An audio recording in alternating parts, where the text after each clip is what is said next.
Hi! So, today, dumating na yung package ko from Clockwork Vintage. So, lagi ko to nakikita sa TikTok and now, may chance na ako to do it. So, let's go! Wala akong idea kung ano yung nilagay nila dito talaga. Woo! Okay. Ang bango ng guys. Oh my gosh. I love the scent. Okay, so, oh my gosh, look at that. Oh my gosh, sobrang ganda. Okay, wait. So, may napanood akong TikTok video ng isang girl na ganito rin yung ginagawa niya actually sa TikTok video niya. So, hindi ko naman ipapa-giveaway, hindi ko alam. Siguro dito na lang muna yung super bet ko. Dito yung mga bet ko sa akin ng lahat. Madamot. Ito na, oh my gosh! Ay, sobrang ganda. Ano to? Ang ganda! Nakakatakot yung mukha ko. So, ito, dito siya sa right. Grabe, sobrang ganda. Parang, oh my gosh, look at that. Oh my gosh, dito siya sa right. Well, oh my gosh!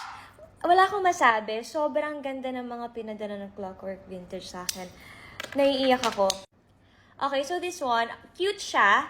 But I think, since may dalawang pearl na ako dito, actually parang magkakulay naman sila, diba? Like pareho ng, mas pareho yung design and everything. I mean, the kulay.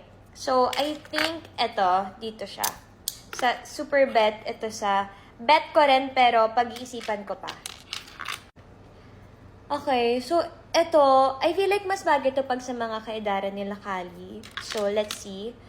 This one also super cute. I think bagay ito kay mama.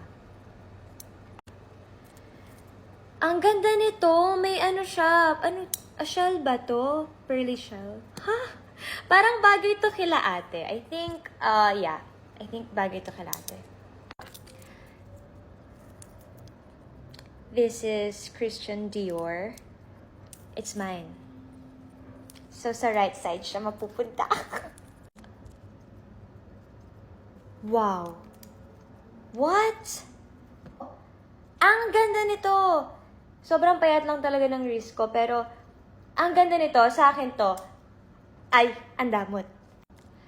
Okay, so since ang daming magagandang nandito sa loob and parang hindi kakayanin ng isahang video, let me know if you guys want a part 2. Ang dami ko na nalaman. And actually guys, ang tagal ko nang naghahanap like saan ako makakabili ng mga vintage watches kasi ang hirap niyang hanapin pagka sa atin and halos yung mga nakikita ko lang na nagbebenta ng mga ganito is laging sa ibang bansa. So, I'm happy nung nalaman ko yung account nila and from that moment, naging silent follower, silent fan lang ako. But, thank you and I'm so happy!